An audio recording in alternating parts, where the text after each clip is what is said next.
went on a little cruise with a group to give chizuk someplace. We were in the water, and I just looked around, and I said, you know, this is amazing. First time in my life. We were in the river, and I said, I'm looking on one side, I'm looking at the BQE, and the other side at the FDR Drive, and there's no traffic, and I'm stuck in a boat in the middle. First time that ever happened. But I think it was a very moving moment, because I think what you just heard is really the moment of life. Life is opportunities. Most of the time, opportunities that come so fast that we could miss it. There was a certain town, there was a famous rich person, Baron Greenberger. Baron Greenberger was the gevir, he was the rich man of the town. No one messed with him.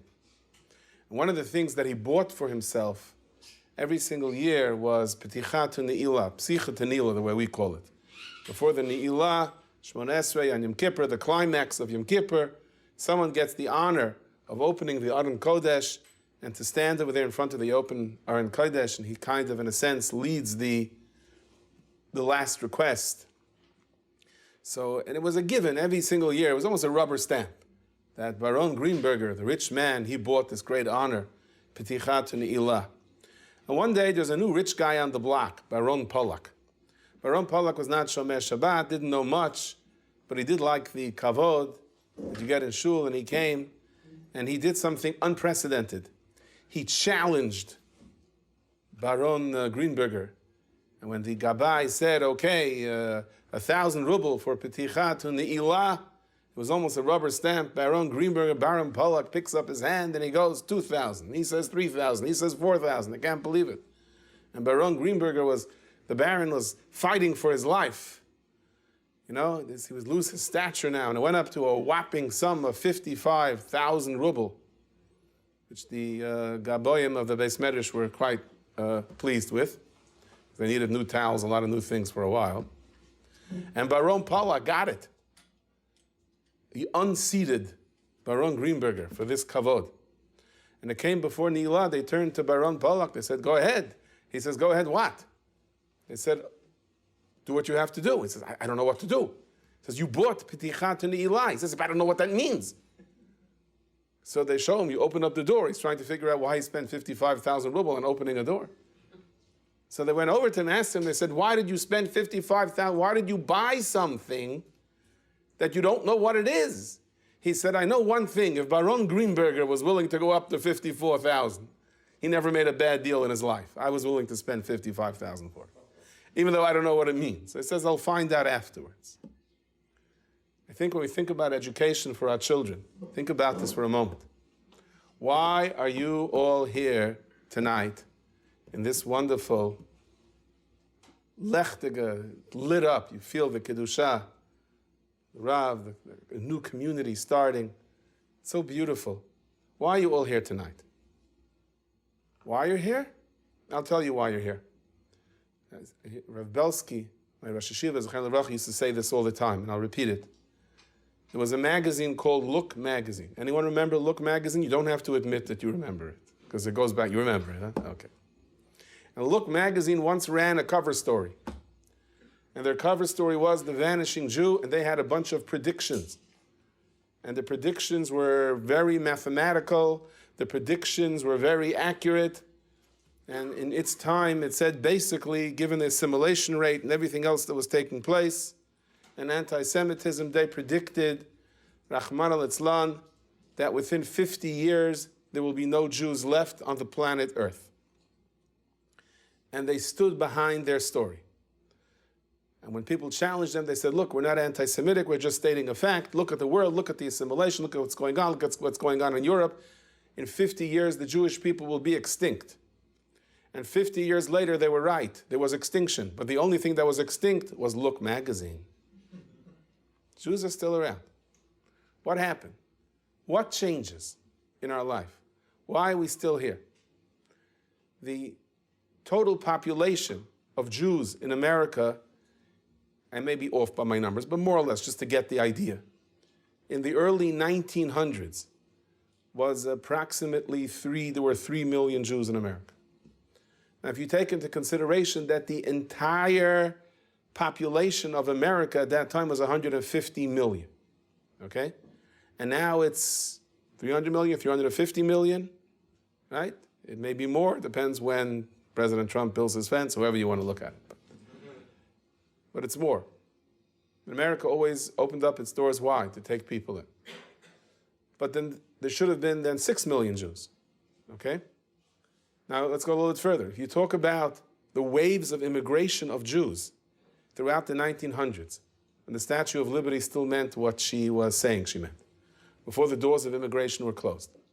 If you take that into consideration, plus the fact that the doubling of the population, if you do the statistics, now I'm not good in math, but I once read a report on it, there should have been in America today close to 17 or 18 million Jews.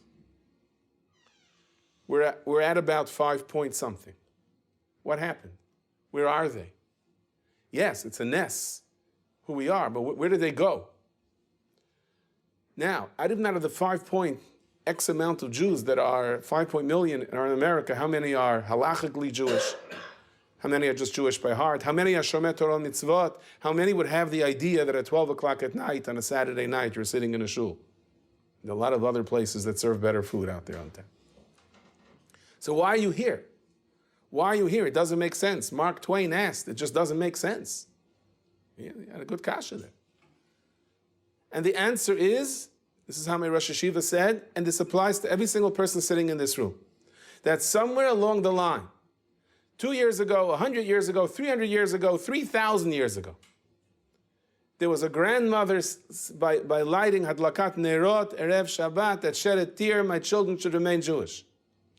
You had a grandfather, a great-grandfather, someplace that sat down and said, and shed a tear and said, God, do whatever you want with me, but please let me have Jewish children. And those tefillot are not lost. And that's why you're here. That's why you're here now. Because the statistics of you being here, Look magazine is right. There's math. I was flying on a plane from Detroit, and somebody gets onto I meet a friend of mine, he says, oh no, I don't want to be on the same flight as you. I said, what's your problem? He says, wherever you go, there are stories. I don't want stories. I said, come on. I said, everyone has stories. You just have to see them. And as we're sitting there, this gentleman comes over to us, and he tries to say, what he was talking about. He was trying to convince us to buy some stock in an oil field someplace underneath the water, I don't know. And we're looking at him. He says, I do business with all Jews, he says. All the Jews? All of them, huh? So we thought it would be a good idea to pass on this wonderful opportunity. In Yiddish, there's an expression, "Man darf nicht tanzen auf alle Chasanas," you don't have to dance by all the weddings, Take it easy. Okay, so he left us. So the guy says to me, you see, I don't like traveling with you. I'm traveling on business for years. No one ever came over to me and tried to sell me stocks in an oil field at an airport. You're here. I said, what do you want from me? So we get onto the plane, and I'm sitting, and this fellow is sitting behind me, and our stockbroker gets on. He sits down in the first class, just like it's a single body plane. It's on the same level. And I see the stewardess is coming over to him, and the stewardess is saying, this is your seat? He shows his boarding pass. She's like confused. And out comes like a supervisor. He shows his boarding pass. Out comes the pilot. He shows his boarding pass. He grabs the boarding pass out of his hand, and he says, get to the back of the plane. The guy gets up, walks to the back of the plane. So I didn't really catch on so fast what happened, but this my companion over here that wasn't very happy about traveling with me, he leans over, and he says to me, you realize what happened. His seat was 11A. He saw nobody was sitting there, so he sat down, and when the stewardess asked him for his boarding pass, he covered one of the ones with his thumb. So it looked like 1A. But the pilot realized who he was, and sent him all the way to the back of the plane. Okay, so I said, fine, that's a good story. That's good for at least 6, 7 speeches, And up comes the gentleman. You know how it is when you're sitting on a plane and you wonder who's going to sit down next to you? It's like, there's one empty seat, and you're hoping you'll have a place for your suitcase or your hat or something, and then somebody gets on, and you're looking, oh no, not him, not her. And somebody gets on, I don't know why, I knew he's going to sit next to me. Couldn't explain it. And he comes, and I this is your seat, and I get up, and I help him with the suitcase and the overhang, and he sits down next to me, and he gives me this look. Didn't look too happy that he was sitting next to me. Can't help you, pal. And finally, he says to me, what do you do? Hello, how are you? I said, I don't know. He says, excuse me? He goes, where are you from? I said, from Brooklyn. He goes, oh, so you're a Brooklyner, huh? How do you answer a question like that? I said, where are you from, sir? He tells me Southfield, Michigan. I wanted to tell him, so you're a Michiganer, but I did. I decided not everything, you know. One need not always pull the trigger, you know, when not necessary. So finally he tells me, what are you doing? He says, what do you do? What do you do? I said, I hang around, you know. I said, what do you do? He says, you never read my book? I said, no. And he starts telling me that he's like works for actuaries and basically he predicts things. And he works with law enforcement and with insurance companies. And he has a whole theory based on a person's social past and his behavior. And basically on his past rap sheet, he has a whole mahalach. He has a whole, you know, criteria of how he takes out his laptop. He's showing me all kinds of graphs. And he says, I know when a person's going to commit his next crime. I know when a person's going to get divorced. He knows everything. I was going to ask him where Mashiach is coming. I didn't say anything to him.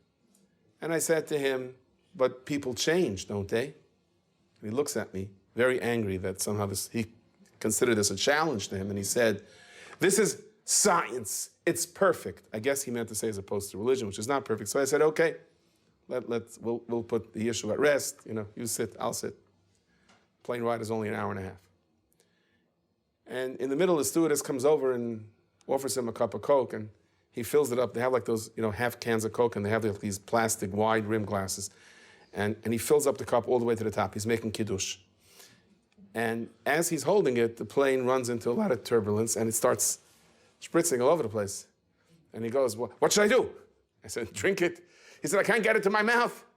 So he goes and he puts it down on the tray, which of course did not help because the entire plane was turbulence. Even I'm not such a I'm not into physics so much, into ballistics, but that much I understood also. So finally I asked him, well, why did you fill it up to the top? He says, well, this never happened to me before. So I said, I thought you always know what's going to happen to you. That was the end of the conversation. But the real answer to the question is, yeah, the math and science says one thing. And the math and science is correct. But Hashem says, guess what? I run the world. The sophisticated computer models that said that the brunt of the storm is going to hit Miami were correct. It's just that God changed it and it hit Tampa. The same computer models that said that the next hurricane is going to swirl out into sea is now saying, hey, look out, New York. The end of the day, science is science, and math is math, and reality is reality. There is a reality, there is a tomorrow that is a step ahead of any calculation. Rabbi Fischel said that beautiful explanation to what the word Elul means. That it means really spying into ourselves. There's a fascinating midrash that is brought down in the Rosh on Chumash. The Rabbeinu Asher Rosh was from the Rishonim about 1,000 years ago. He was the father of the Tur Shulchan Aruch, the one who wrote the Shulchan Aruch. He was the Talmud of the famous Maharam Rottenberg that was imprisoned for being Jewish and refused to allow himself to be ransomed his whole life because he didn't want to establish a precedent that this was a good business. Rabbeinu Asher the Rosh brings a midrash in his Pirush al Torah.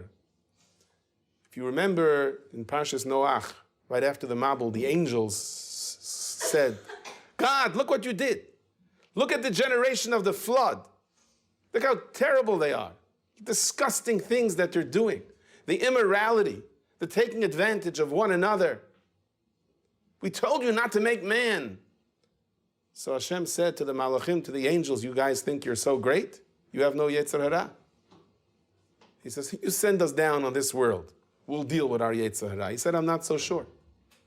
So he sent the angels down to this world, and boy, they, all of a sudden they had a very, very difficult time with their Yetzer Hara. And as a matter of fact, they were the ones that in a certain sense led the Dor HaMabul in the worst ways possible. So the Midrash says that they approached a young girl, a virgin, a psula, and they were making advances toward her. They were huge. She saw that she could not. So she said to them, listen, don't force me, okay? I'm just asking you, I'll work with you. But you have these huge wings. These wings frighten the living daylights out of me. Take them off. So the malachim took off the wings. And she was a little quicker than they thought she was, and she immediately grabbed the wings and flew up. And she comes to Borei Olam, and the malachim wanted to chase her, but they didn't have their wings. And she says, Borei Olam, I'm a young girl, and I was overwhelmed by these malachim, by these angels.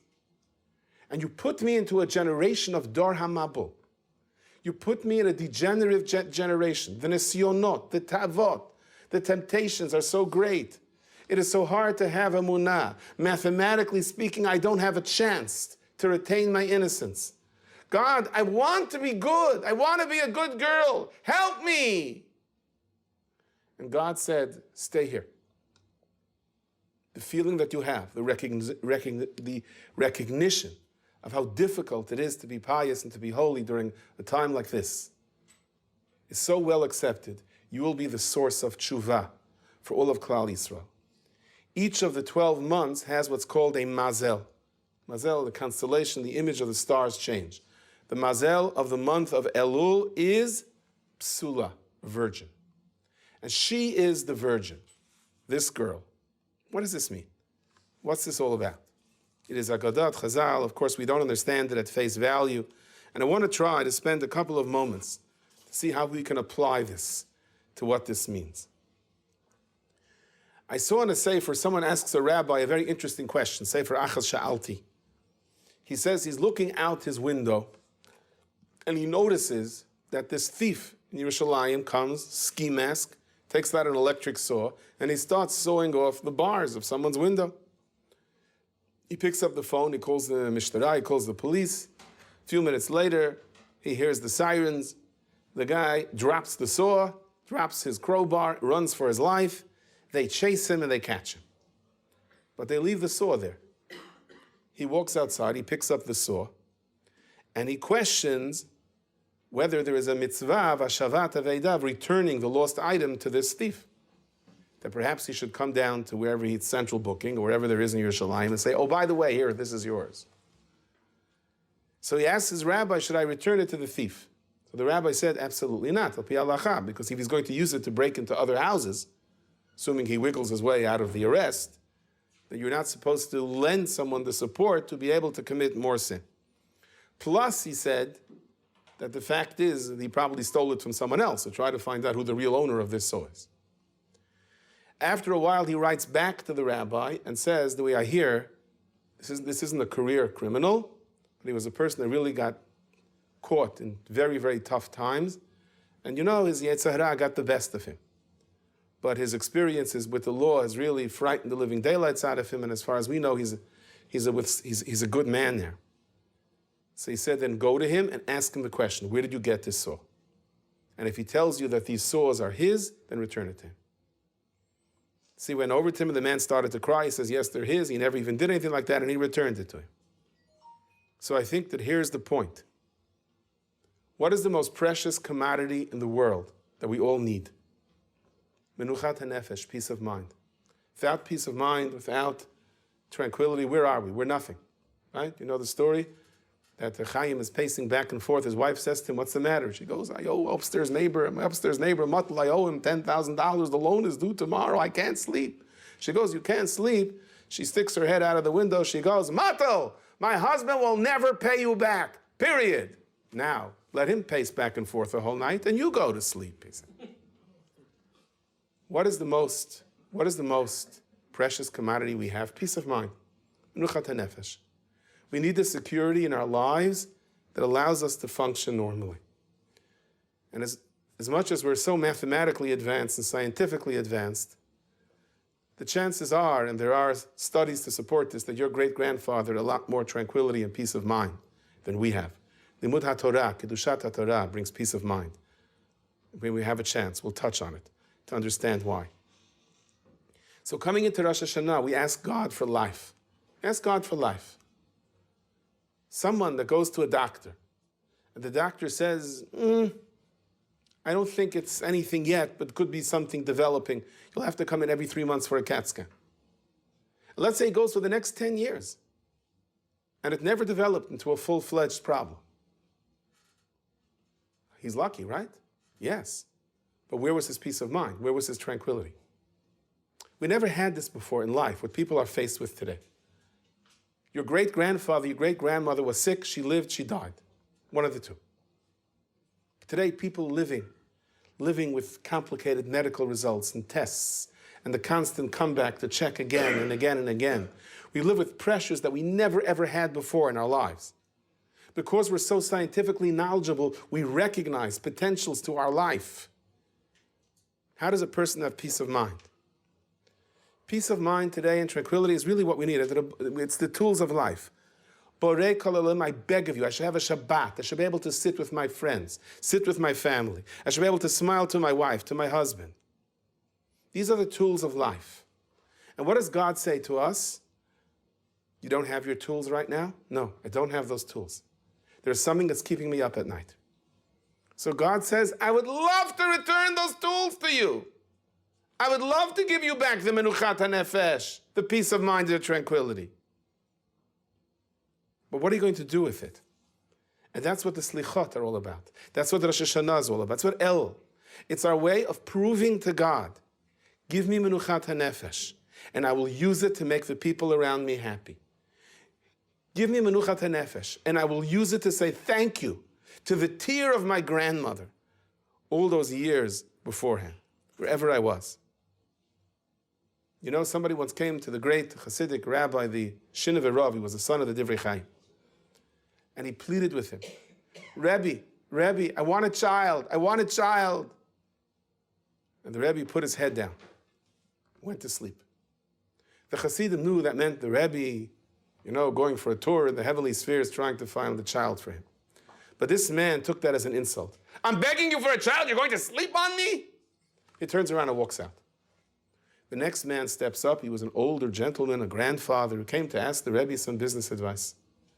And after a few minutes, the Rebbe opens his eyes and grabs his hands and says, I promise you, this year you will have a son. He goes, no, me? No, not me. No, I'm finished already. I'm a grandfather. Please, I'm married off all my kids. The Rebbe says, it's too late. We don't take back brachot. Can I exchange it? No. And he had a son that year. And you know something? That was the only son that survived the war. He had a big family beforehand. Sons, daughters, they got married, grandchildren. This was the only son that survived the war. There are times in our life that we seem to be getting brachot from Shemayim that we think we don't need. What are you doing to me? Rabbi Shalom, I'm asking you for oranges. Why are you giving me apples? And God says, trust me. I know better than what you need. And when we relinquish control and we say, you know what, God, you know better than what I need, Hashem says, oh, you trust me? I can give you back the tools of menichat hanefesh. So a fellow comes over to me and he says, it was last year Lag BaOmer, Rab Shimon. He says, I want to do something for Rab Shimon. I said, what do you want to do for him? He says, give me something to do. I said, everyone knows what they can do. I said, why don't you work on your shmirat einayim? Be careful what you look at. He said, it's the summer, I work in Manhattan. What? Be careful what I look at. Where? What? Wherever you turn. So I said to him, how do you go home? He says, I go home by subway. That doesn't help. I said to him, you know what? Take the express bus. It's a couple of dollars more. You're sitting in a seat.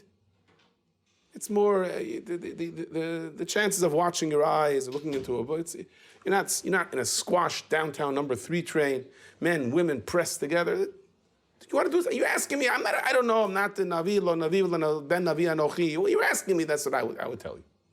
Okay. So he calls me up the next day on Lag BaOmer. He says, the problem with the express bus is that it runs every hour. And I just missed it. Can I take the subway home? I said, do whatever you want. He says, no, I want to do the right thing. I don't know. Now, I want to do the right thing, so what do you want from me? I said, should I take the subway or should I stand there in Manhattan for another hour? So I says, what do you think? He says, standing on the street, on Broadway and 34, whatever he was. He says, for another hour, you may as well take the subway home. I said, okay. But in your heart, you have to figure out, you committed yourself to something. Is this a cop-out, an excuse or not? I can't answer that for you. He says, I'm going to stay. In that case, I'm going to stay. But just today, no problem.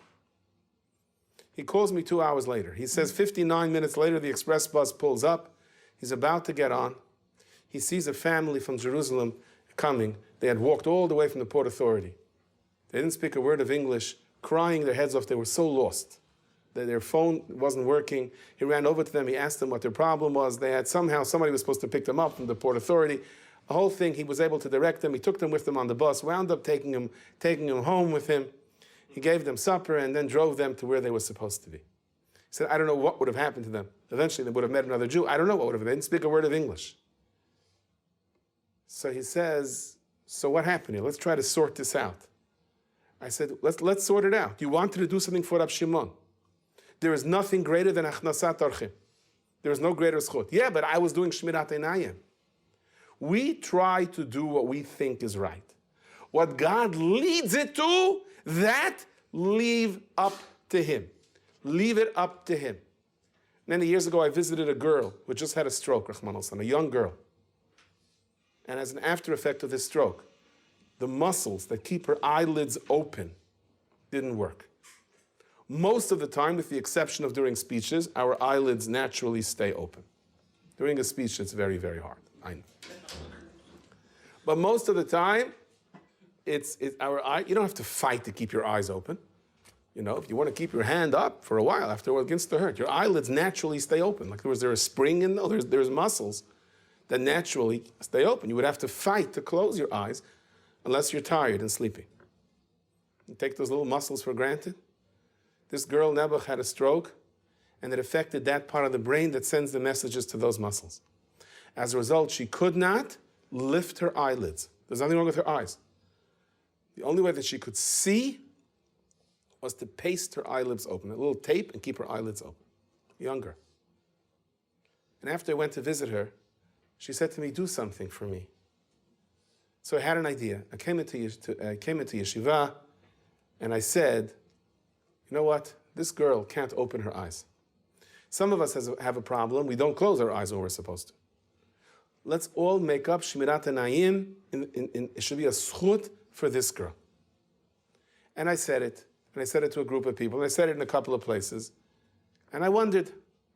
And the next day I had to be in Manhattan for a doctor's appointment. And on the way back, and I'm out of Midtown, this big tractor trailer, beep, what does he want from me? I wish I run for my lives. You know, he's going to yell something nasty about Jews. And he rolls down the window. He says, come here. I want to show you something. And I walk over. I didn't even see a kippah on his head. He says, come up, come up. I don't want to climb up on these things. That's what he wants. And on the dashboard, he has the girl's name. He says, don't worry. I said, you got to keep your eyes open when you drive the truck. He says, no, don't worry. When I drive the truck, I keep my eyes open. But when I stop for a red light, or I stop and they're loading and unloading, I close my eyes. I have in mind Shabbat Refuah for this girl. I said, where did you hear about this? He saw it on Torah Anytime. I said, do we know the power of the Mesirat Nefesh that Klal Yisrael has over the years? Do we know what we're supposed to do? No. But HaKadosh Baruch Hu says you don't have to know what's supposed to do. Try, and I am going to guard you. Why the Metzoi Shabbat Slichot? What is so important about it? Because Adam HaRishon sinned from the Chet Eitz Hadas. When did he eat? Before Shabbat. Had he only waited till Shabbat, it would have been permissible to him. Like most Averot. If you just have a little patience, you get it anyway. So God really should have thrown him out of Gan Eden right before Shabbat. Hashem said, no, I'm going to keep you till Matzoi Shabbat. On Matzoi Shabbat, he was thrown out of Gan Eden, out of heaven, and plunged into a darkness that he had never experienced before his entire life. He had never seen such darkness. And what did he do? He took 2 sticks and rubbed it together, created a little fire. And he looks at Chava, looks at Eve. Chava looks at him and says, this is what we have, this fire. You know what we had till now? In Gan Eden we had Or HaGanuz. You know what the Or HaGanuz is? Imagine you're struggling with a child that's not well, Chas v'Shalom. Imagine there's a Shalom Bayit problem. Imagine a person is waiting for the results of an audit or of a biopsy, the things that take away the Menuchat HaNefesh. And you have a light and says, don't worry, in 6 weeks it's going to be all resolved and there's going to be a happy ending. Great! I'll do what I have to in 6 weeks. I'll go for tests. I'll do whatever I have to do as long as I know there's a happy ending. Shalom bayit. It's going to be happy at the end. I'm going to have a blissful marriage and wonderful children. I'll do whatever it takes. That was the Ar HaGanuz. Problem was, people used it for the wrong reasons. It's going to work out anyway. Okay, God, I don't need you. So the man that's desperately looking for a parking place, he's desperately looking for a parking place. He's late for a meeting. He says, God, I promise you, if you give me a parking place, I will give tzedakah, I will give charity. I promise you, give me a parking place. I'll be so nice to my mother-in-law. You can't even imagine. And suddenly he goes, God, forget it. Someone just pulled out. I got a spot. Forget it. Don't need you. Somebody said, a guy won the lottery. What are you going to do? The first thing I'm going to do, he says, is absolve all my vows. What do we do with menuchat hanefesh? This is what we want to do now. We want to create menuchat. We want to say, God, give me menuchat hanefesh, and I will use the right things for it. Now, we lost this Ar HaGanuz, and it's Matzoi Shabbat. And Adam looks at Chava. They're locked out of Gan Eden. There's two big angels with big swords, spinning their swords, and they look at each other, and they burst into tears. And Adam says to Chava, come, we made a light. She looks at that fire. That's a fire. That fire is going to save us. You know how much pain the world's going to suffer? And Adam says, this is where we are now. I'm not blaming you, and you're not blaming me. But life is going to go on. And right afterwards, he gives Chava a name. It happened only afterwards. He calls her Chava because you are Ein Kol Chai, the mother of all living things. What happened here? If I was Adam, I would have an esayon. Fine mess you got into now, Chava. Instead, he says, what happened, happened. We pick up the pieces from now. That is Mitzvah Shabbat. It's a very, very measly fire compared to the Ar HaGanuz. But it's what we have. We're going to make it work. We're going to make it work. I had an uncle who used to be a very wealthy man, lost everything, moved into a tiny, tiny apartment. And I was a little kid, and I remember he tells his wife and kids, it's nothing compared to what we have. But guess what? We're going to make it work. He never got back his money. But I could promise you he had a simchat hachayim that he never had until now. Mitzvah Shabbat is the time in our lives where we say, God, I made so many mistakes in my life. But guess what? I'll take what I have and I'm going to make it work. I'm not angry at my spouse. I'm not angry at the world. I'm not angry at the person that predicted where I should be and where I ought to be. I want to pick up the world from where it is now. That is why we say slichot with special emphasis on Mitzvah Shabbat. There is light at the end of the tunnel. And if you eat Melava Malka, which is the Su'udah of Mitzvah Shabbat, what are you promised? That you will wake up Tchiyat HaMesim. Because HaKadosh Baruch Hu said to Adam Harishon, you know what you just did? I can't reverse the Chet Eitz Hadas. There's going to be death, there's going to be pain, there's going to be wars.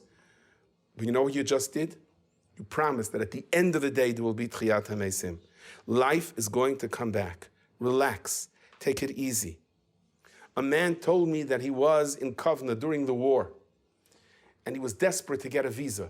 And there was a long line of people. It's not like you don't get tickets to the ball game. You'll have to watch it at home. No visa, death. And you can imagine there was no killing, there was no pushing. They were just standing on line. And every time the line moved, he was very anxious, and he was perspiring, and he was holding his chest. And a Yid turned around to him, and he said to him, I see you're very nervous. Go ahead of me. Go ahead of you? You know what you're saying? I should go ahead of you? It's not who gets into the movie? Go ahead of me. Why are you doing this? He says, none of us have any guarantee whether they're going to live or not. I see your pain. Go ahead. He went ahead of him. He got his visa. He was petrified. What do I do if this man doesn't get his visa? He did get his visa. He found out later who this person was. It was Rav Schneier, the son of Rabbi Aaron Kotler, in Kovna. And many years later, he's in Lakewood. Rav Aaron, the great Rosh Hashiva of Lakewood, passes away. And before they were taking the body away to be buried, people were rushing to try to ask Mechila to stand and say a prayer. And he's pushing and pushing and pushing. Someone in front of him turns around and says, go ahead of me, no problem. And he looks to see who it is. It's Rav Schneier again, his son. So I won't get a chance to say Mechila to my father? Fine. You're so anxious, go ahead of me. He said, you did this to me once in Kovna with the visa. And Rav Schneier said, in life I learned. You want to take control? You may get what you want, but you lose your simchat hachayim. This is who I am. You're so anxious, go ahead of me. You may lose your visa, but you have Simchat HaChaim. Matzoi Shabbat was when Adam said to Chava, I'm not angry. I take full responsibility. It's a little fire. We're going to make it work. And Hashem says, you're willing to do that? It's going to work. This week is the yahrzeit of the first Belz Rav, the Sar Shalom of Belz, the old Belz dynasty. And he learned in a Kabbalah Sefer that if you're up for 1,000 nights consecutively, you merit to see Eliyahu Hanavi. He wants to see Eliyahu Hanavi so badly. And the door, and he sits down with two guys, we're going to do it. And one of them does it for 20 nights. After the 20th night, he said, count me out. The other one went for 400 nights. The Sar Shalom, the Belz Rav, went 1,000 nights. Night number 1,000. His wife stood there and supported him. She stood there with a candle. It's night number 1,000. He's in the shul. He has to make it through one more night. And suddenly the winds start blowing. They couldn't predict hurricanes beforehand. They didn't have these sophisticated models that contradict each other. They just didn't know. He stood there and all of a sudden, such lightning, such thunder. It seemed that the very foundation of the shul would fly up into the air and rip apart. He was overwhelmed with fear and panic. The wind blew out the lights. Everything started to fall. It started caving in. The ceiling started caving in. He wanted to run for his life, but he understood it's the 1,000th night. He opened the Aron Kodesh. He said, Borei Kol Olamim, what do you want from me? 999 nights, and now you're scaring me to death? He says, do whatever you want with me. I just want to do the right thing. Tell me what to do. And as he's there with the open of the Aron Kodesh, suddenly the door opens up, and in walks a man. He says, you want to learn with me? Never introduced himself as Eliyahu Hanavi. He just said, you want to learn with me? And they sat down, and they learned together Hilchot Beis HaKnesset. And afterwards, he built the famous Belz Beis HaKnesset. There were many miracles around that Beis HaKnesset. He ordered people to come and help mixing the concrete and told them to stay there for a specific amount of times. And there were certain people, there was a bridge that collapsed, there were tragedies that took place, and they weren't by the tragedy because they were there, because he had ordered them. I don't want to get into it now. When the Germans tried to blow up this Beit Midrash, they failed multiple times. Eventually, they took it apart brick by brick. None of the mechanical means of mass destruction worked. And the Belz Beis HaKnesset in Yerushalayim today is a replica of what this was. I want to tell you something, my friends. The 1,000th night is all of us. We will all have that 1,000th night. The night that threatens our very existence. We're all this girl that says, it's impossible. I can't stand up to angels. I can't do it. So God, what do you want from me? And you know what God wants from us? He wants us to open the Aron Kodesh and admit, I can't do it. I need your help. And as soon as we do that, there is a grant. There is an automatic grant that Eliyahu Hanavi is on the way. Fear not. The great seer of Lublin, the Chayz of Lublin, he once said that the Dor HaMidbar was the perfect generation. Mashiach should come. God said, big deal. You were surrounded, you were together with Moshe Rabbeinu, you're surrounded by Ananei HaKavod, by celestial clouds, manna from Shemayim, water from Miriam. The Dor of the destruction of the Beit HaMikdash, nah, all bad. Dor HaMabul, look what you did. I gave you a perfect world. Dor HaMabul. I gave you a perfect world. You know what you did? You cheated each other. You lied to each other. You took advantage of your tranquility only to give up on life, and no one cared for each other. So what do you want from us? If Mashiach will not come to the perfect generation, it won't come to the most unperfect generation. What's our hope? So God said it's going to come to a generation that has a mixture of both. There will be a generation before Mashiach comes that will be the best of the best and the worst of the worst. Look at our generation today, my dear friends. There are more yeshivot than there ever was. More Talmidei Chachamim than there ever was. And there are more nisyonot and more tests than there ever was. And it's all mixed in one pot. And we are that girl that says, I cannot stand up to these angels. We are that 1,000th night. And all HaKadosh Baruch Hu wants from us is, please, open up your, just say, I need you. Once we say to Hashem, I need you, He does the rest. There was a man, his name was Rav Shaul Veil. I'll conclude with this. Shaul Veil was king of Poland for one night. King of Poland for one night. What happened? What happened was the Polish king died, and his nephew was the heir to the throne. He was in the Swiss Alps, and it would take him more than a day to get back.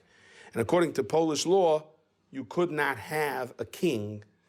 Poland, the sun cannot set without a Polish king.